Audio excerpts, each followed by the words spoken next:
Mulanzo mubwati Jonathan Jackson Mugudwa nga yatuse dda mu field atudde n'akazindaalo buli kimu kiri alinda bulinzi kubanga ate atuweereza okubanga atumanya bice bigenda maso eri basunda beni.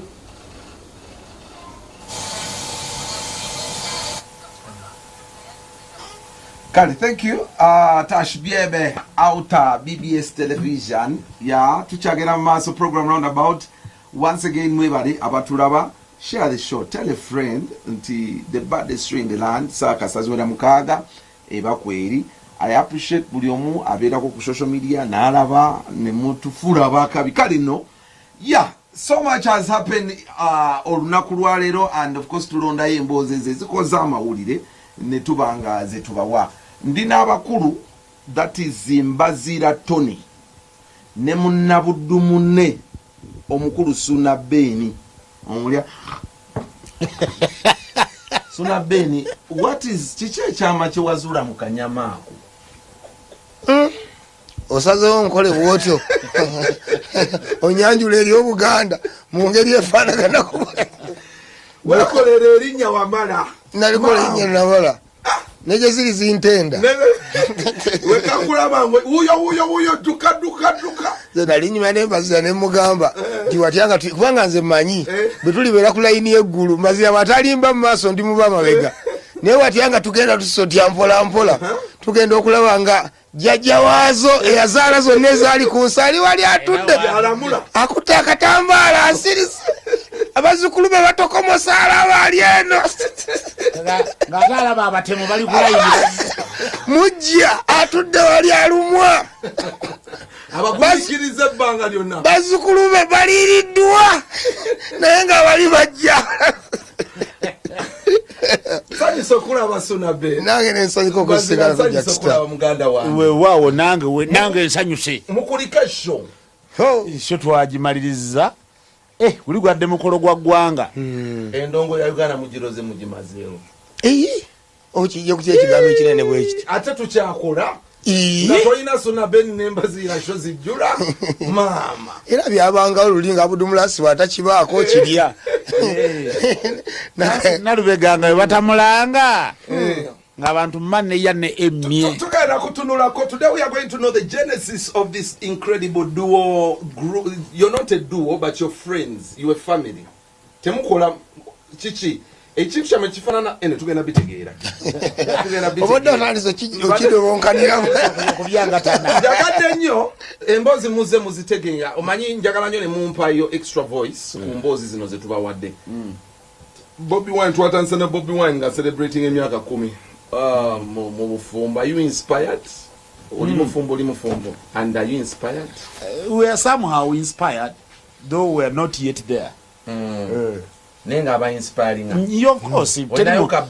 Teri muntu atali agadde kutuuka mu bitiibwa ng'ebyo kuba naye omulabye ng'agamba nti mu budde buli fine yali celebrated naye nga the public could not take him that serious. Nengo inayo kababi.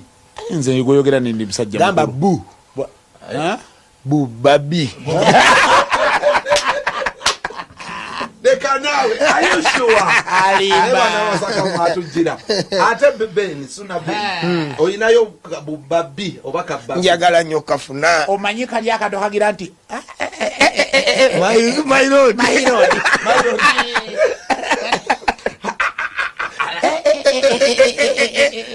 Kwegamba nzanya nakwagala. Naye nanga ndi munteekateeka ngera bomanyi nti nze mbona nti buli bwe ngamba bagamba musiri serious nedda. Suna Beni Masaka yo n'okuba buddu n'okuba ekisaawe ekyo nga tolina mukazi. Kati wamala okukola ng'ekyo nomala okujuza bisaawe ng'ebyo noga kati kaluno kenkoze ekintu ekyamanyiro kankalye muntu oli mukalya muga munange tukoze tyagamba oli Illuminati kati ngomanya Illuminati ekikulemesa nusigalawo bwoti beti ngenda kuwa erivubuka wano nkweka beti nyaka nesibye ku beti oyo nesibye ku beti kubanga beti sata wana kudda namutukira mugamba beti tuwasaba bufumbo obutukuvu yagaana berenga mwogera ku beti omulala atali namukwaya. Okay. mwekube ebikoona ate ne mwawukana tubadde nembozi. So what is it you say, Chiche, like honestly on a serious note, what would you say about Bobi Wine's relationship?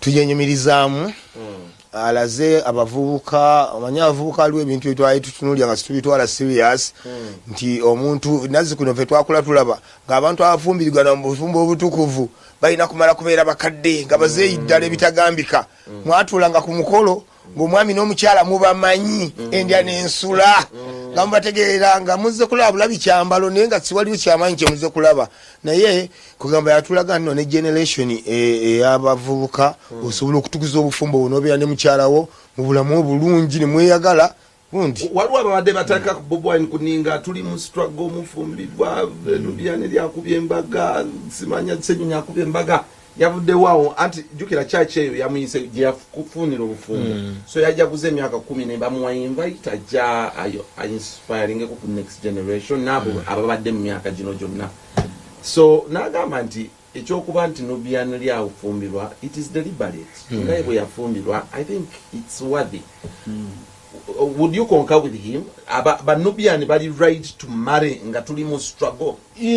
Ate struggle inawe kwataganira n'obutawasoba n'okuwasa kubeera struggle webeerawo nga struggle whatever you may call it pobosa zogita struggle esobola okubeerawo kati struggle webeerawo kali bituba tugirimu tetuulye tetuuzaale esasu ku nnaku because struggle ebeera mwamu ng'omwana bandi tewamuugira kati ate era nno olaba oyinza n'okumaliriza nga ekyo nayo kiri part of the struggle nti ate maama munaalumba mutya ku front ng'oli wekka winogera n'omukyala ng'olina okuwagira ye maama tulina okutuuka mu ggulu nga obufumbo twabutukuza kati ng'otuuka ogamba muka nti munange saabutukuza twali mu struggle atukuza nga ne struggle bwe tugitwala mu maaso.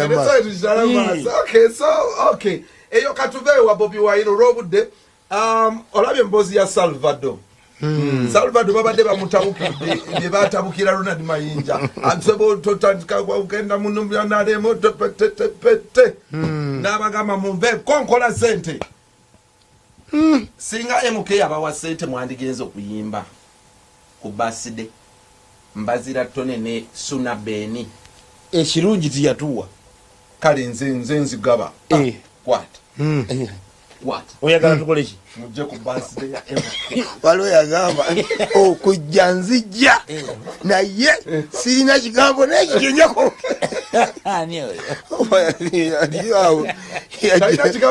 yali DJ okujja nzijja naye temunsomooza ate lamusa nze sizze nga nzize kunana sente nyige tuyimba ngende so naye mwandigenze kukola ekyo ogenda n'olukola ekikututte n'ovaayo noddeeka ebyaddala abaana nga bali ku struggle ne bakulaba bulabi ku side eri bakuweerezea era kisinziira amanyi kati ebintu bino kisinziira engeri gyozze weekwatamu okuviira ddala emabega yereetera omuntu okutandika okujajinga mu mbeera emu oba endala kati ffe tuli awo ffe twaniriza nsi ffe tuli awo so mulya mu lulime ne mu luzike ate luliwo olulime lwe twalyamu n'oluzise lwe luliwa ffe weetuli olimba ffe tulamusa buli muntu aba atuyiseeko kubanga ffe tubakubira ebinyanyanyanya ne badigidda n'abo abaali befuula serious. Do you put it on politics? Are we reaping what we sowed when twetaba mu politics tutandise okukungula bye twasiga bwe twasalawo okwesiteeka mu politics? Abamu but not all of us. Abamu waliwo abamu boolabanga Ronald Mayinja tugambe ku Ronald Mayinja embeera gyali mukati. Of course Ronald Mayinja ekintu kye engeri gye yakizimbamu nze mpulira ndowooza nti ye kennyini yalina n'okunoonya engeri gyakizingazinga okiwumbawumba ninga anyway byebyo mayi byobufuzi ebyo sikira nnyo kwagala nnyo tobolanga tobituwuliramu ebufuzi ebyo oluusi bikubuzaako embiibya kababuza kasemba tukubye buze ya Bobi tubadde concern actually this is watch to my reporter okwagala okulaba nti yes Bobi Wine ali mu politics Never Boyne in a Firebase. Firebase is entirely musical. Omuli Dax Vibes, Mulimu Nobianli. Ne banjo mani tavanga. Ne banjo matavanga. Talangiranga ko. Banjo ekikopo tambeko. I know. Waliwo chimba kyayinwanga enyimba zabanga bwezio. Nenge chikopo tambeke yali hit. Kakati, would you organize them? Ngaba DJ mukoze show Masaka Chinyanya Nyama Festival. Would you invite them on a show? Kati ekizibu nti ffe tetutegeka abayimbi ffe share yaffe abaffe ekyo kyo badde okimanyi kakasa naye bafana yayimbye bazze ne bayimba ne posta wagirabyeko tekwabaddeko muyimbi posta kwabaddeko ffe babiri na bafana sieka bafana yayimbye Gravity nayimba Gravity nayimba Flavia Mawaji Aida Mogo Kabako so olaba Aizon T bonna babadde bonna bamukunji atasera abo mwamu wadde invite yenga simulidde nobiyaneri and actually nabo bonna none of them was invited wabula olw'omukwano bazirwa mukwano so nobyali singa yazze mwandibadde mumuwa yali yimbi ate Bobby Wine yali gisabudde demubuuze buuzo omulala kankubuulireko Bobby abeere kujja twegere aba principal tuuse semwe mwasibisa abasirikale mmwe ebusega yali busega ebulenga shone julo omusirikale namugamba afande why did they show flood afande these were DJs they didn't know that they would feel ne basiba omusirikale wabe yanukudde bulungi tuzijja ffe kwongerezaako so you would give because ekibaddewo would you advise promoters okutegeka Firebase because of course we are out of politics Bobi Wine bamukkiriza but at the end of the day Bobi Wine had a generation of young artists feeding around him.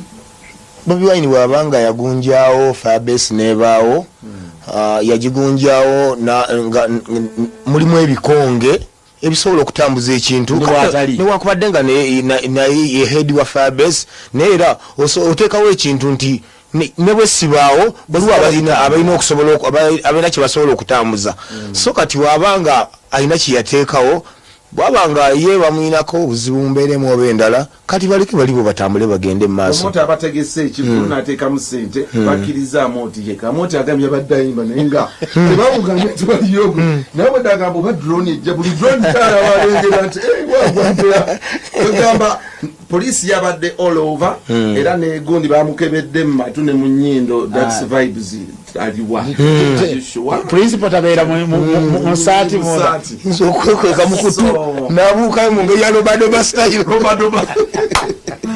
so that is embeera but would you organize them kinyanya ategese ekivulu kinyanya ati kati ffe nga bwe nagambye ffe ekyaffe ekizibu kye tulina nti ffe tetutegeka abayimbi naye nga bapromoters abali mu ekyo abategeka abayimbi sibalinaako buzibu babategeke bw'abanga akolaganye bulungi n'ab'ebyokwerinda kubanga olwaleero mu embeera mwe tuwangalira ebyensanyusa ebyokwerinda kati nabyo bizibu ne bw'oba otegese kyazanga ebbaluwa eva naggulu ekukkiriza